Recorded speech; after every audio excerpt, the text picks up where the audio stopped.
est-ce que Lila se cache dans la saison 6 de Miraculous? Et si on l'avait littéralement sous les yeux depuis le début sans le réaliser? Salut à tous, bienvenue sur la chaîne. Aujourd'hui, on va plonger dans une des théories les plus grosses, les plus tordues et, honnêtement, les plus crédibles autour de la saison 6. Et si Aglaé était en réalité Lila sous une nouvelle identité? On va reprendre les épisodes, les scènes suspectes, les petites incohérences et voir si tout ça tient debout, ou si on est en train de se faire piéger par un énorme red herring. Avant d'attaquer Aglaé, il faut remettre rapidement le contexte Lila. À la fin de la saison 5, on nous montre très clairement que Lila ne disparaît pas, elle évolue. Elle obtient le Miraculous du papillon après la mort de Gabriel, elle abandonne le nom Lila Rossi, commence à jouer avec d'autres identités, et surtout, elle annonce froidement qu'elle va surveiller Marinette et continuer son jeu dans l'ombre. Dans la saison 6, elle est là, mais d'une façon complètement différente de ce qu'on avait connu avec Papillon ou Monarche. On ne la voit presque jamais physiquement. Elle apparaît dans la tête des acclimatisés comme une présence, une voix, un murmure. C'est plus discret, plus inquiétant, mais du coup, ça ouvre la porte à une question énorme. Si elle n'est pas à l'écran comme Chrysalis, où est-ce qu'elle est dans la vie de tous les jours? Elle a forcément une couverture. Elle a forcément un rôle dans Paris. Elle ne va pas rester enfermée dans une cave pendant toute une saison. Et là, on arrive au lycée. Saison 6, nouvelle dynamique, nouveaux personnages qui débarquent dans la classe comme si de rien n'était. Parmi eux, 3 profils ressortent tout de suite. Diane, Sublime et Aglaé. Et très vite, le fandom s'est posé la question évidente. Lila est forcément l'une d'elles, non. Du coup, on fait ce que tout fan sain d'esprit ferait, on élimine. Diane, on peut presque la rayer d'office. Le simple fait d'imaginer que Lila se déguise en fille noire avec un corps et une histoire qui n'ont rien à voir juste pour infiltrer le groupe, ça deviendrait extrêmement problématique et totalement ingérable en termes de message. Pareil pour Sublime. C'est un personnage para-athlète, son handicap fait vraiment partie de sa construction, de son rapport au monde. Si on révélait que ce n'était qu'une couverture magique pour Lila, ce serait d'un mauvais goût monumental. Donc, à moins que Chrysalis ne soit littéralement une sorcière qui peut reconfigurer entièrement son corps, c'est très compliqué de les utiliser comme façade. Et là, il reste qui? Aglaé. La blonde discrète, pas trop mise en avant, mais bizarrement toujours positionnée pile aux bons endroits. Au début, on se dit « Ok, nouvelle élève random ». Mais plus les épisodes passent, plus son comportement commence à sonner faux. On la découvre vraiment dans l'épisode où Aurélie devient Climatic Queen. Et là, dès sa première apparition, il y a un truc qui cloche. Aglaé est déjà intégrée au groupe, alors qu'on ne l'a jamais vue avant. Elle parle comme si elle connaissait tout le monde depuis longtemps, mais côté spectateur, elle sort de nulle part. Ça, c'est déjà un premier drapeau rouge. Miraculous ne prend presque jamais le temps d'introduire en douceur quelqu'un qui va être important. Quand un personnage débarque déjà bien placé dans le groupe, c'est rarement innocent. Dans cette même scène, c'est elle qui souffle à Aurélie les mots qui vont l'amener à être acclimatisée.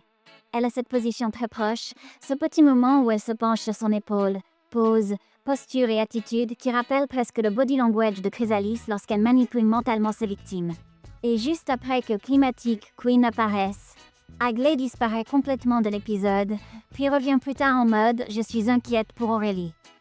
Aucun alibi clair, aucun plan qui nous montre ce qu'elle faisait pendant les premières minutes du chaos. Pour un personnage que la caméra prend la peine de mettre en avant au début, ce trou est très pratique. Puis vient Dark Castle, et là, si tu la regardes en simple fond, tu te dis rien de spécial. Mais si tu regardes l'épisode comme quelqu'un qui cherche Lila, chaque détail devient suspect. Dans la scène de la cafétéria où le groupe explique à nouveau pourquoi Alien n'est plus là et qui est Alix, Aglaé est la seule à exprimer un vrai doute sur la capacité de Ladybug et Chat Noir à vaincre Monarche. Ça peut juste passer pour du pessimisme, mais remis dans le contexte « je suis une antagoniste qui veut voir Ladybug échouer », ça sonne beaucoup plus comme une pique calculée. On sait que Lila adore piquer Marinette sur ses échecs, appuyer exactement là où ça fait mal. Surtout, Dark Castle se termine par une révélation clé. La scène post-générique où Lila, au téléphone, explique qu'elle n'était pas là mais qu'elle va continuer à tester sa théorie jusqu'à en être certaine. Sa théorie, on l'a tous comprise. Marinette serait Ladybug. Or, une chose relie tout ça. Le plan de Marinette dans l'épisode est directement déclenché par une discussion autour d'Alex. Discussion dans laquelle Aglaé avait justement glissé le doute sur le fait qu'Alex puisse rester coincé à jamais. Elle participe donc, sans le savoir, à pousser Marinette vers une décision qui, vue de l'extérieur, rend Ladybug plus prévisible. Si Lila et Aglaé sont la même personne, ce n'est pas un hasard. C'est de la manipulation. Et on n'a pas parlé du moment le plus flagrant. La fête d'anniversaire d'Alex. Aglaé est à la fête. Elle est dans le groupe. Elle remarque même que Marinette n'est pas là. C'est elle qui en fait la remarque, pas Adrien, pas Alia. À partir de là, on sait qu'elle a l'info cruciale. Tiens, Marinette est absente d'un événement où presque tout le monde est présent. Exactement le genre de détail que Lila voudrait noter si elle craque l'emploi du temps de Marinette. Mais quand l'acclimatisation a lieu, quand le plan déraille, quand l'action commence vraiment, Aglaé a disparu du champ. On la voit dans les scènes de groupe avant, on ne la voit plus dans les moments clés, y compris dans l'illustration finale où la plupart des personnages sont montrés. Elle est la grande absente. Si tu cherches une fenêtre de transformation possible pour Chrysalis, tout est là. Et puis, il y a Reckless Driver. C'est dans cet épisode-là que la série, volontairement ou pas, met un énorme projecteur sur Aglaé. L'épisode entier tourne autour de ses peurs, de son traumatisme lié à Timebreaker, de sa phobie des insectes, et surtout, de son statut de première victime du nouveau papillon. Là encore, ça peut être littéralement vrai. Mais ça peut aussi être un coup de génie scénaristique si elle ment à tout le monde. Se présenter comme la toute première victime de Chrysalis, c'est la couverture parfaite. Tout le monde te voit comme une pauvre élève traumatisée. Tu es au centre de l'attention, tu gagnes la confiance du groupe, et personne ne se dit que c'est toi qui tiens les ficelles. Quand elle raconte sa version à la psy, on ne voit jamais la séquence avec la voix de Chrysalis. C'est elle qui l'a décrit. La mise en scène ne confirme pas son point de vue, elle se contente de l'illustrer de façon très subjective. C'est un détail, mais Miraculous commence de plus en plus à jouer avec ce genre de nuances. Et la transformation de son acclimatisé à elle, centrée sur les chrysalides, avec un design papillon très applié, c'est presque trop évident pour être honnête. Tu te présentes avec des pouvoirs qui reprennent le thème du papillon, et pourtant, personne ne pense que ça pourrait être une signature involontaire. La scène de l'ascenseur est encore plus suspecte. Aglaé est en crise, la psy lui dit qu'une séance ne suffira pas. Elle se met en colère, elle fuit, prend l'ascenseur. Pendant ce temps-là, dehors, le futur acclimatisé est encore calme. Et quelques instants plus tard, un Akima frappe, la situation dérape et Aglaé n'est pas là. Techniquement, l'ascenseur lui donne une avance sur ses amis qui la poursuivent par les escaliers. Elle aurait largement le temps de se transformer, de lâcher l'Akima, de lancer la catastrophe, puis de réapparaître juste assez tard pour être crédible en victime. Quand ses amis la retrouvent, elle vient à peine de monter sur son vélo. C'est lent.